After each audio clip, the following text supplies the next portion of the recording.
Hello students, आज की class में हम कुछ ऐसे एक्टिव वॉइस के सेंटेंसेस को पैसिव वॉइस में चेंज करना सीखेंगे, जिनमें सबसे पहले सब्जेक्ट होगा, उसके बाद वर्ब होगी और वर्ब के बाद आपको एक दैट क्लॉज मिलेगी। यहाँ पर जो वर्ब होगी ये वर्ब इन वर्ब्स में से मिलेगी, जैसे think, believe, consider, find, claim, know, report या से। ठीक है, इन वर्ब्स में से आपको कोई एक वर्ब यहाँ मिलेगी और इस वर्ब के बाद आपको दैट क्लोज मिलेगी और इस वर्ब से पहले सब्जेक्ट होगा। तो इस तरह के सेंटेंसेस को हम किस प्रकार से पैसिव वॉइस में चेंज करते हैं, ये हम आज के इस वीडियो में सीखने वाले हैं।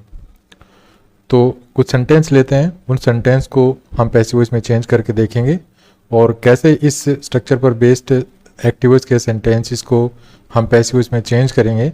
तो काफ़ी इंपॉर्टेंट बातें मैं इस वीडियो में आपको इन सेंटेंस के रिगार्डिंग बताने वाला हूँ। तो जैसे पहला सेंटेंस है, we believe that the earth revolves round the सन।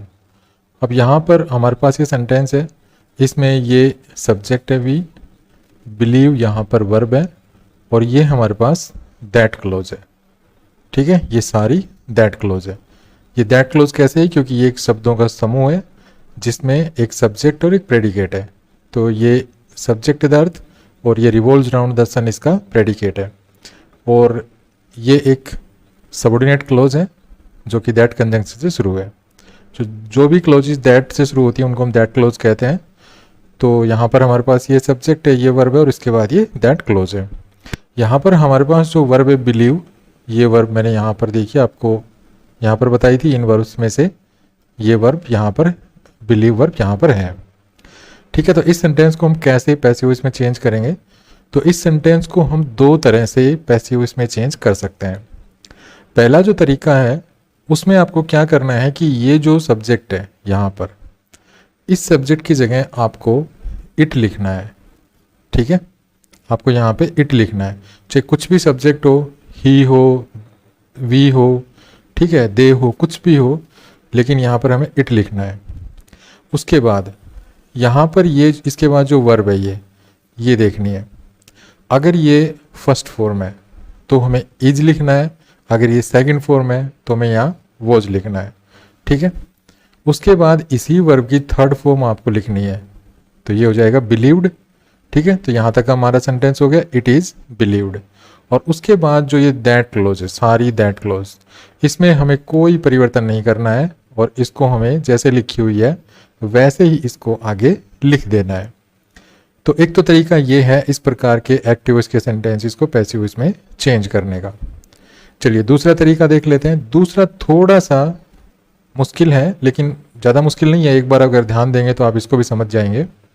तो देखिए दूसरा तरीका जो पैसिव वॉइस में चेंज करने का है वो क्या है कि आपको जो ये दैट क्लोज का सब्जेक्ट है, ठीक है, दैट क्लोज का सब्जेक्ट कहाँ मिलेगा? दैट के बाद ये दैट क्लोज का सब्जेक्ट है। तो ये सब्जेक्ट है, ये यहाँ पे वर्ब है इसकी। ठीक है, और ये यहाँ पे आगे सेंटेंस बढ़ रहा है। तो ये दैट क्लोज का सब्जेक्ट है द अर्थ के बाद जो वर्ब है रिवॉल्व्स, ये दैट क्लोज की वर्ब है और ये सब्जेक्ट हमारी मेन क्लोज का है और ये हमारी बिलीव जो वर्ब है ये मेन क्लोज की है। तो करना क्या है कि आपको जो दैट क्लोज का सब्जेक्ट है वो लिखना है। तो मैंने लिखा द अर्थ, उसके बाद इस वर्ब को देखना है। ठीक है, ये जो हमारी वर्ब है ना, ये यहाँ पे इसको देखना है। ये अगर प्रेजेंट टेंस में है तो इज लिखना है, अगर ये पास्ट टेंस में है तो क्या लिखना है? वॉज लिखना है। तो यहाँ पर ये प्रेजेंट टेंस में है तो मैंने लिखा इज। ठीक है, उसके बाद इसी वर्ब की थर्ड फॉर्म लिखनी है, तो मैंने लिखी बिलीव्ड। उसके बाद टू लिखना है। ठीक है, और टू के बाद जो दैट क्लोज में जो वर्ब थी उस वर्ब की बेस फॉर्म लिखनी है।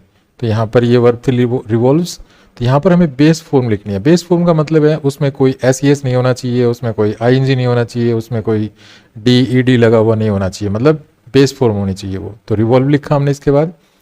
उसके बाद जो इस वर्ब के बाद जो कुछ भी बच गया वो आपको लिख देना है। तो यहाँ पे राउंड द सन था तो मैंने लिखा यहाँ पे राउंड द सन। तो एक तरीका ये है, आप दोनों में से कोई भी जो तरीका है वो आप फॉलो कर सकते हैं इस प्रकार के सेंटेंसेस को पैसिव वॉइस में चेंज करने के लिए। लेकिन क्या होता है कि कॉम्पिटिटिव एग्जाम्स में अगर ऐसे सेंटेंस आते हैं। तो ये जो तरीका है ये जो है आपको ऑप्शंस में नहीं मिलेगा, मुश्किल मिलेगा, क्योंकि ये थोड़ा सा इजी तरीका है। और ये जो जैसे मान लीजिए ये सेंटेंस आ गया, किसी भी कॉम्पिटेटिव एग्जाम्स में लगा लीजिए, सपोज कीजिए ये सेंटेंस आ गया और 4 ऑप्शन हैं इसके नीचे, तो चारों ऑप्शंस में से आपको ये ऑप्शन मिलने की ज़्यादा संभावना है बजाय इसके। ठीक है, क्योंकि ये बहुत ईजी है, सबको पता होता है कि इसमें कुछ नहीं करना है, इसमें तो सिर्फ इट इज़ लगाना है, इट वाज लगाना है, इसकी वर्ब की थर्ड फॉर्म लगानी है, उसके बाद दैट क्लोज लिख देनी है। ठीक है, तो आपको इस पे थोड़ा ध्यान देना है ज़्यादा। इसमें हमें ज़्यादा कुछ नहीं करना, हमें सबसे पहले दैट क्लोज का सब्जेक्ट उठाना है। तो मैंने ये सब्जेक्ट उठाया, उसके बाद यहाँ पे आ जाना। यहाँ पे अगर वर्ब की फर्स्ट फॉर्म है तो आपको यहाँ इज लगाना है, सेकंड होती तो वाज लगाते। उसके बाद इसी वर्ब की थर्ड फॉर्म लिखनी है, तो मैंने वर्ब की थर्ड फॉर्म लिख दी बिलीव्ड। उसके बाद टू लिखना है, टू के बाद दैट क्लोज के वर्ब पे आ जाना। तो ये वर्ब है यहाँ पे रिवॉल्व्स, तो यहाँ पे हमने ये वर्ब लिख दी। ध्यान रखना है यहाँ पर वर्ब की बेस फॉर्म होनी चाहिए। उसके बाद जो आगे लिखा हुआ है इस वर्ब के बाद वही आपको आगे लिख देना है। ठीक है, तो इस प्रकार से ये पैसिव वॉइस में बन जाएगा। चलिए नेक्स्ट सेंटेंस लेते हैं। नेक्स्ट सेंटेंस है they think that honesty is the best policy. अब यहाँ पर ये द सब्जेक्ट है, ये यहाँ पे हमारे पास वर्ब है, और उसके बाद ये यहाँ पे हमारे पास दैट क्लोज है। ठीक है, तो एक तो वही तरीका है इट इज़ वाला, तो हम वो फॉलो कर सकते हैं। तो मैंने लिखा यहाँ पे इट। ठीक है, यहाँ पर ये सब्जेक्ट है, इसकी जगह मैंने इट लिखा। उसके बाद मैं यहाँ देखूंगा ये वर्ब, इस वर्ब का मैं टेंस देखूंगा। टेंस यहाँ पे अगर प्रेजेंट टेंस है, यहाँ पे आपको 2 ही टेंस मिलेंगे, या तो प्रेजेंट इंडेफिनेट या पास्ट इंडेफिनेट। ठीक है, यही 2 मिलेंगे, इनके अलावा कोई नहीं मिलेगा। तो अगर यहाँ प्रेजेंट इंडेफिनेट है तो आपको यहाँ इज लगाना है, पास्ट इंडेफिनेट होता तो यहाँ वॉज लगाते। ठीक है, यहाँ पे मान लीजिए थॉट होता, सेकंड फॉर्म होती है थिंक की, तो यहाँ पे हम वॉज लगा देते। उसके बाद क्या करना है, इस वर्ब की थर्ड फॉर्म लिखनी है, तो इसकी थर्ड फॉर्म क्या होगी, थॉट। उसके बाद ये जो दैट क्लोज है ये आपको लगा देनी है इसके बाद। तो that honesty is the best policy मैंने थॉट के बाद लिख दिया, तो ये हो गया it is thought that honesty is the best policy. दूसरा तरीका क्या कहता है, दूसरे तरीके में मैंने बताया था कि दैट क्लोज का जो सब्जेक्ट है उसको लिखना है। तो दैट क्लोज है हमारी ये, ठीक है, ये हमारी दैट क्लोज है, ये इसका सब्जेक्ट है, तो मैंने लिखा ऑनेस्टी। ठीक है, ऑनेस्टी के बाद यहाँ पे आ जाना, ये देखना है इस वर्ब का टेंस, तो ये वर्ब प्रेजेंट टेंस में है, तो यहाँ पे इज लिखना है। उसके बाद इस वर्ब की थर्ड फॉर्म लिखनी है। तो यहाँ पे देखिए मैंने थर्ड फॉर्म इस वर्ब की नहीं लिखी, मैंने से की लिख दी, तो यहाँ पे गलत हो गया। तो मुझे यहाँ पे क्या करना था, थॉट। ठीक है, इसकी थर्ड फॉर्म लिखनी है, तो ये हो जाएगी थॉट, ये हो जाएगा ऑनेस्टी इज थॉट। उसके बाद टू लिखना है, टू के बाद जो दैट क्लोज की जो वर्ब है उसकी बेस फॉर्म लिखनी है। दैट क्लोज में वर्ब कहाँ है, इज, इसकी बेस फॉर्म क्या होगी, बी। ठीक है, और उसके बाद जो ये वर्ब के बाद लिखा हुआ है ये आपको लिख देना है। दैट क्लोज में जो वर्ब के बाद लिखा हुआ है वो आपको लिख देना है। तो यहाँ पे लिखा हुआ है द बेस्ट पॉलिसी, तो यहाँ पे हमने लिख दिया द बेस्ट पॉलिसी। चलिए और सेंटेंस लेते हैं एक।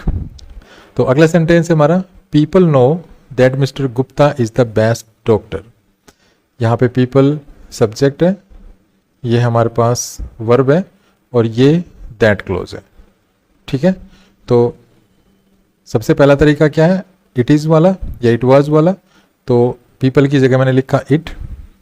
ठीक है, यहाँ पर इट ही लिखना है, ये ध्यान रखना है, चाहे यहाँ पे सब जो सब्जेक्ट है ये प्लूरल हो सिंगुलर कुछ भी, आपको इट से शुरू करना है।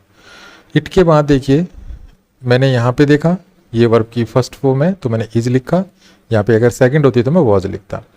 उसके बाद इसी वर्ब की थर्ड फॉर्म लिखनी है, तो ये नॉन हो गया। उसके बाद आपको दैट क्लोज लिख देनी है, ये दैट क्लोज सारी मैंने इसके बाद ये दैट क्लोज जैसी थी वैसे ही लिख दी, बिना एक भी शब्द बदले।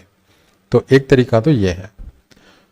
दूसरा तरीका क्या कहता है, दूसरा तरीका कहता है कि भाई दैट क्लोज का जो सब्जेक्ट है वो लिखो। दैट क्लोज का सब्जेक्ट है मिस्टर गुप्ता, तो मैंने लिखा मिस्टर गुप्ता। उसके बाद यहाँ पे आ जाना, ये वर्ब देखना, इस वर्ब का टेंस देखना है।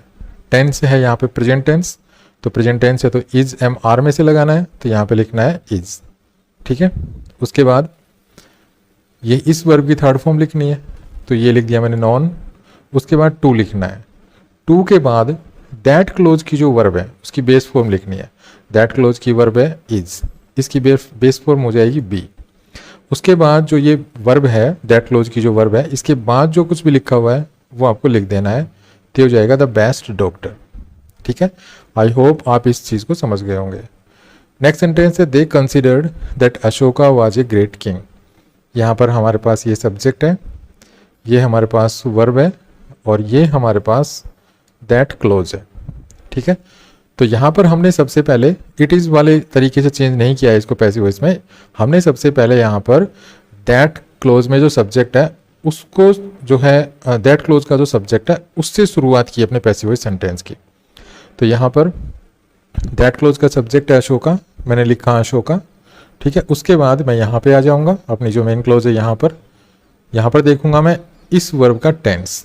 ठीक है, अब इस वर्ब का टेंस कौन सा है, पास्ट टेंस है, ये पास्ट इंडेफिनिट में। तो मैं वॉज या वर में से लिखूंगा, तो अशोका के साथ क्या लिखूंगा, वॉज, क्योंकि अशोका सिंगुलर है तो वॉज लिखूंगा मैं। उसके बाद मैं इस वर्ब की थर्ड फॉर्म लिखूंगा। ठीक है, इसके तो वर्ब की थर्ड फॉर्म लिख दी मैंने। उसके बाद मैं टू लिखूंगा और टू के बाद दैट क्लोज में जो वर्ब है उसकी बेस फॉर्म, दैट क्लोज में जो वर्ब है वो है वॉज, उसकी बेस फॉर्म होगी बी।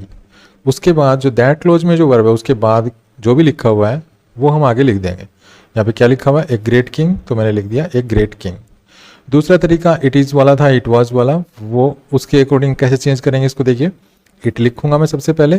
ठीक है, सबसे पहले मैं इट लिखूंगा, उसके बाद ये वर्ब देखूंगा मैं, ये यहाँ पे वर्ब की सेकंड फॉर्म है, तो मैं अब वॉज लिखूंगा। ठीक है ना, इससे पहले हमने क्या लिखा था, इससे पहले हमने देखिए इज लिखते थे हम, इज हर जगह, मतलब सभी सेंटेंस में ये प्रेजेंट टेंस में थी वर्ब, तो इज लिखा था हमने।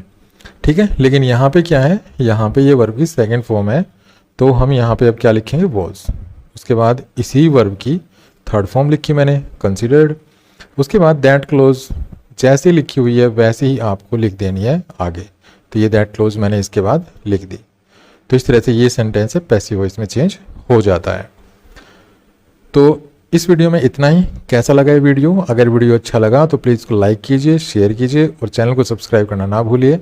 Thanks for watching this video, happy learning, bye bye.